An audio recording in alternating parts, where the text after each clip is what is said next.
Hey there everyone, the Vintage Sewing Machine Garage here.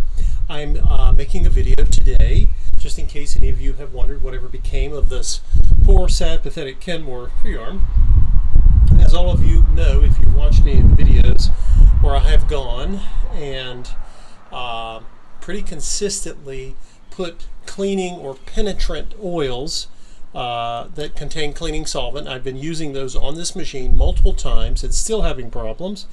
And just thought I would show you, I found a little globule of what I think is the problem. This, where'd it go? Basically, I have been finding, here we go, globs of grease. Whoever lubricated this machine in the past did not use the proper materials, and you get globs of grease like this. And sewing machines have certain areas where grease can be used. Here's one of them. This is an actual grease. This is a place where gears come together, and it's kind of a grease compartment. But most of the machine does not use grease. It uses sewing machine oil. So, after having made multiple attempts at trying to get this to loosen, I've gotten some movement. And so today I'm going to be applying sewing machine oil, and I'm going to give it a little test. We may get nothing, so you may be very underwhelmed at what you see here. But again, I want to approach this, you might wonder, well, how long does it take? You never know with something like this. But I can see areas where the grease had been applied in the past and is now creating a lot of resistance. The machine doesn't want to move. And this is why lubricating a sewing machine is not complicated. It's not really. In fact, you can see where different parts move. I can oil them where metal on metal comes in contact with metal. And now, I should mention, by the way, normally when you're oiling your sewing machine for maintenance, you only use one drop because home sewing machines don't have reservoirs, okay? If you use more than one drop, you're going to end up with an oily mess somewhere, either in your table or on your floor. But for the purpose of restoration, you notice I'm being very generous with my application of sewing machine oil, because this is not just to keep the machine running in a well lubricated state. I'm actually trying to get it to unlock, and that's a very different mission, if you will, than what most of you will have when you're maintaining a machine. And I think one of the great ironies is that one of the things that works beautifully on this machine is the device that locks and unlocks, lowers and raises your feed dogs. And I'm outside today, obviously, but I wanted to have you guys watch me because at least I believe I know why this machine has been so stubborn at coming back. And it's because I don't think it's the machine's fault. I think whoever was trying to service it before really caused a lot of these problems, but I'm sure they meant well. Okay, continuing along that theme, I've repositioned the machine, and now I'm going to go in the side compartment. Again, I'm seeing a lot of that old grease that gummed up the works, and I have to share with you also that sometimes when you're restoring a machine, as opposed to just maintaining one, I have to tell you that a lot of the work, a lot of the time that I spend with these machines is due to the fact that they have often sat for long periods. And it takes a lot of effort to get these machines sort of woken up, if you will. But this is an extreme case. Most of you will not you will not have to deal with something this severe. This is an unusual thing. I've got so much oil, I've got oil dripping down the needle. You would never do that for normal maintenance. But this is an extreme situation and calls for extreme measures. So again, I will, give you guys a look at the top here as I perform the same procedure up here. And again, I'm going to the same places I've been before with the penetrant, but now I'm using sewing machine oil. And remember, no matter what you see some people trying, products like WD-40 or the 3-in-1 oil or the 3-in-1 penetrant that you saw me using, and there are other products out there, those are not lubricants, okay? When they contain solvents, they may have some oil in them, but not enough for your machine's lubrication. So I get a lot of questions about what should I lubricate the machine with, and you should use sewing machine oil and nothing else. There's nothing else you need to use. And again, going over, end up using quite a bit of this bottle before it's over, because what I'm essentially trying to do now is over lubricate the machine to try to get it moving, to get some of that old grease out of the way. I've tried to clean off as much as I can, and now I'm again looking for some way to get things to get things moving. It really is just, I have to tell you, part of this is just me being stubborn and not wanting to give up, but by the way, I have not yet, as many of you know, there are other techniques for getting old lubrication moving again, and one of those is heat. I have not done that yet. I did try to put it in the sun, but the weather is going to be getting warmer as we get into summer, and I think I might just give a try at maybe putting it, I can put it in direct sun under something like maybe a black plastic cover and let it get really warm. I don't need to apply in the summertime. I really don't need to apply anything other than heat, and the sun's heat, as you all know, in the summer is pretty fierce. So let's see what we can get out of this old machine. Okay, got a little bit of movement there. Just working the lubricant in. Again, I wanted those cleaners to have time to take effect. I don't think anyone would say I've been rushing this, because again, you don't want to harm your machine. So I've got the side, the bottom, and the top. Now, let's see. I'm going to plug her in and let's see what the machine wants to do. Okay, I'm not even trying to sew a stitch yet. We're not even anywhere close to being in that place. In fact, I'm going to bring my presser bar up. At least the presser bar is moving a little bit there. Now, let's see, I may move the camera back a bit. Well, no, let's leave it up here for the time being. And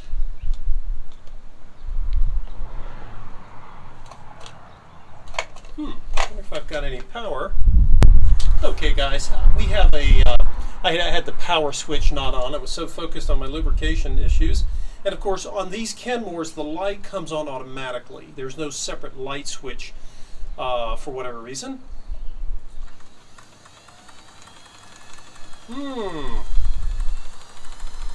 Now the first thing I'm listening for, guys, is I'm not gunning it. I'm looking to see if it will move. You'll notice I was using my hand to try to get some of that oil worked down into the machine, which I did, and it was a little stiff, and all of a sudden it started to give way a bit. Okay. Now, one of the reasons I've been so cautious about this is when you have the machine under its own power, you definitely don't want to overstress the motor. These motors are some of the best ever made. They are wonderful. But anything can be ruined if you abuse it. And of course, trying to get a machine to move when it's all gummed up is asking more than even that machine was designed to pull off, if you will. So, let's see what we get.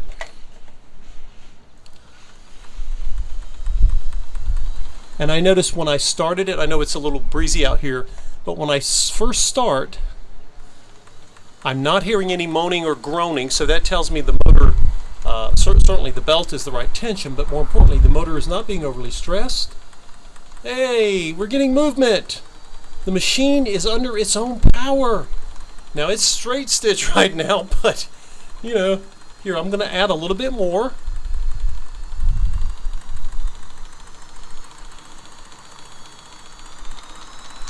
And there she goes. Wow.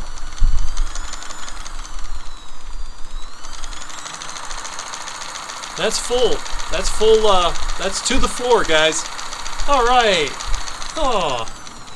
I'd have no idea when I make these videos if this is going to happen. I could have egg on my face, but, it wouldn't be the first time.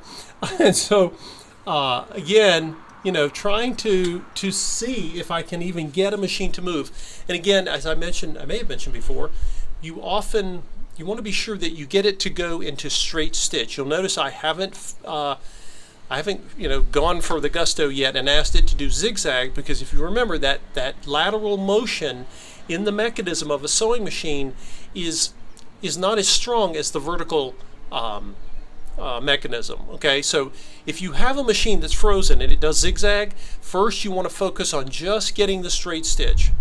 And never mind stretch stitch. We're not even, that's graduation time. We're not there yet. But this is good news. We finally got some movement on this. This is great. This is one of the rewarding things of giving so much time and effort to something like this. And then finally, hopefully getting, like I say, we're not out of the woods yet. We haven't really restored the machine, but at least we've gotten, we've made some progress here. At least it's moving. And you'll find sometimes once you get that final ability for the machine to move, hopefully some of this penetrant and the oil that I just doused it with, again, being careful not to get any in the motor. The motor does not need anything in terms of the oil. That's a whole separate video in motor series. We'll cover this motor, which is going to be similar to some of the others. Okay, now you guys remember that I had the issue. I was trying to get this mechanism to move for the purpose of zigzag. So this dial here is stitch width, and again, I want to see. Right, this is moving, but I want to make sure that this lever moves, right? So it's going to move on its own, and it doesn't need help. This is good. Let me move the camera. I want you guys to see what's going on. Okay, everyone, let's take a look. We've got a really nice light out here today. Let's zoom in just a bit, and I'll show you. I want you to be able to see what I'm doing here. Okay, so remember, I've got my hand on the over here. I got the hand on the stitch width knob. Okay. Now, notice when I turn it, this lever here is actually moving toward us, right? This one right here where my finger is. Watch that one. You guys see the movement? Here it goes up, and then it comes down. Now before, I was having to kind of help it. I was having to kind of, act like crutches to try to help it go because it didn't want to move. But now, we're getting some movement here. That old grease has been hopefully displaced by both the penetrants I've been using before, as well as the sewing machine oil that I've just applied. Because remember, there's so many different moving parts to these later vintage machines that you don't have with a good old straight stitch, but they're all important, right? They're super important because they're heirloom quality. And you might think, gosh, you sure are spending a lot of time dealing with something that was sold at a Sears. But don't forget that back in the day, Sears was not what it is now. It was an incredible retailer. And so, let's see what we get. Now what I'm going to do, I'm going to pan back out, and we're going to lower the camera, and let's see if the zigzag, the needle bar will move in a sideways pattern. It might not yet, but we know we had to get this free. We had to get this mechanism and several linkages down below. There are a couple down here, and you have to get those moving. Zoom in even more for you all. Let's see. Okay. I'm going to turn this knob again. I want you to see. Here's the arm moving. Right now when I turn, it's going to move up. But you guys see below here, there are linkages down there that it's attached to. So if you're not sure, take a flashlight if you can't see. I have good light today. And you see the lever and look where it's attached. Because when you start moving the knob, you get the lever to move. And oh, now I can see what it's attached to. Now I see what else needs to move. And you kind of follow the chain until you figure out what's stuck. And then you apply penetrants and oil to that. So it's, as you can see, it can be a test in patience, but it sure is rewarding. That's the first time I have actually had the courage to get this machine to move under its own power. I didn't harm its belts. I didn't harm the motor. And I've checked underneath a while ago, and there's nothing. I have not spilled anything on the motor. Super important to do that. Okay, let's get the camera moved. We're going to see what the zigzag function is like. All right, folks, I have stopped for a moment, and let me show you why. This is something to, a couple of reasons here. So I want to see if I'm going to get zigzag. Well, right now, if I try it, the only thing I'm going to get is this broken needle, because this machine currently has a straight stitch foot on it. The only thing I can ascertain is that the last person that used the machine was sewing delicate fabrics, because of course this would have come with a more commonly used zigzag foot. Now, remember in the past I mentioned to you all that Sears wanted to out Bernina, and so they were, let's see, let's turn it off for a minute, get the light out so it won't reflect in your eyes there. Okay, so we know that Sears wanted to copy Bernina, and they developed a special foot, just like Bernina has special feet for their machine. Sears wanted that, and they developed what was called the super high shank, and I speak about this in my video on feet and accessories. But the reason that this is important is that in order to get the foot off, it has a screw. You actually need to take a screwdriver. In this case, I'm going to use my handy dandy Chapman set, my screwdriver bit set, and I am going to, ooh, there we go. Okay, and there's like a little ear or handle back here you can hold. And what we're doing is we're loosening this just enough to get the foot off. That's what I said. Okay.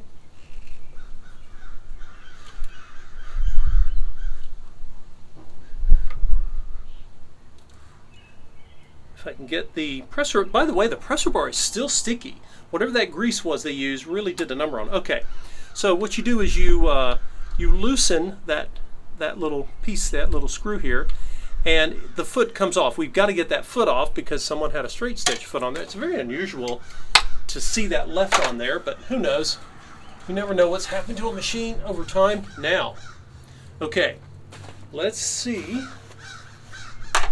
what the machine will do. We know we have the right plate. We have the zigzag needle plate, so we're not worried about that. We got some, oh, there's the, I'm going to go ahead and take the bobbin case out and the bobbin thread, which is currently soaked with oil, but that's okay. I knew that would happen. We're not ready to oil the machine for sewing. We're just trying to rescue it and save its life. So, okay, now that we know the mechanisms are moving for the zigzag, the theory is, will it zigzag? It might not. Let's not assume that, guys, because this bar needs to move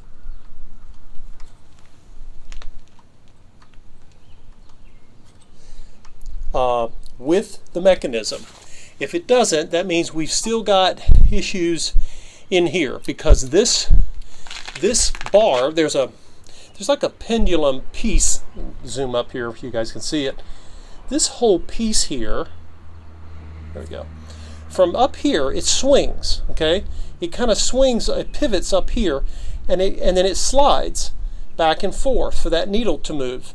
And it looks really solid. It looks like they got the grease in there too. Gee whiz. Well, that's the way it goes. But hey, at least we've got some progress today, and that is giving me confidence to keep going, right? And I really wanted you guys to see me struggle on a machine, because it's very easy sometimes to give up, and it's not necessary. You just got to be patient. All right, let's see what we get. I'm going to turn here. I'm going to turn. Now I'm not afraid to turn this dial anymore, because we know that lever's moving, and now it's moving nice and good flow. Now let's see what happens. Oh, power. Let's get that bright light out of your eyes there. Now, what am I getting? I don't know if you guys can see this, but what I'm getting is straight stitch. Now, this is very common when you have a zigzag that's stuck. You start to get the mechanisms up top moving the way they should, but again, there are many linkages and mechanisms in this in the engineering of this machine, and they all connect to one another. So even if you get 99% of it working, if part of it is not, you won't get zigzag. So let's zoom in and I'll show you what the needle's doing. I'll try to move slow so you can see it. It's kind of hard to see a needle going when the machine's humming really fast. It's like watching a bee flap its wings or something. Okay, let's try this just a little bit. Okay, you guys see the needle? And look where the needle's coming down, guys. Look. Right in the middle. Well, sort of in the middle. But it is not zigzagging yet. That needle is not moving from side to side. What does that say? Well, it says what I suspect is the next linkage over here, which is, it'll help if you can see me point to what I mean over here. Let's turn this off. This piece, this metal rod, if you will, it pivots and it kind of like a pendulum goes back and forth. It's supposed to be sliding back and forth, and of course they had grease in here too. So I've got oil. The oil is going to sit there. I might even come back with some more penetrant. But you know what? I'm okay. I'm going to be satisfied with what we got, because I know a lot of you guys were wondering, what's he going to do with that machine? Of course, I'm not going to throw it away. There's too much invaluable parts to it, but it's not dead yet. It just needed some time and patience. So again, now one of the things I'm going to do, since we know that this part of the machine is still frozen, I don't want to overstress it. Even though we know this is moving here, this is not moving yet. So what does that mean? It means more oil, more penetrant, and more patience. So what I'm going to do is I'm going to move this back to straight stitch, because I want to make sure that I can still get the machine to move.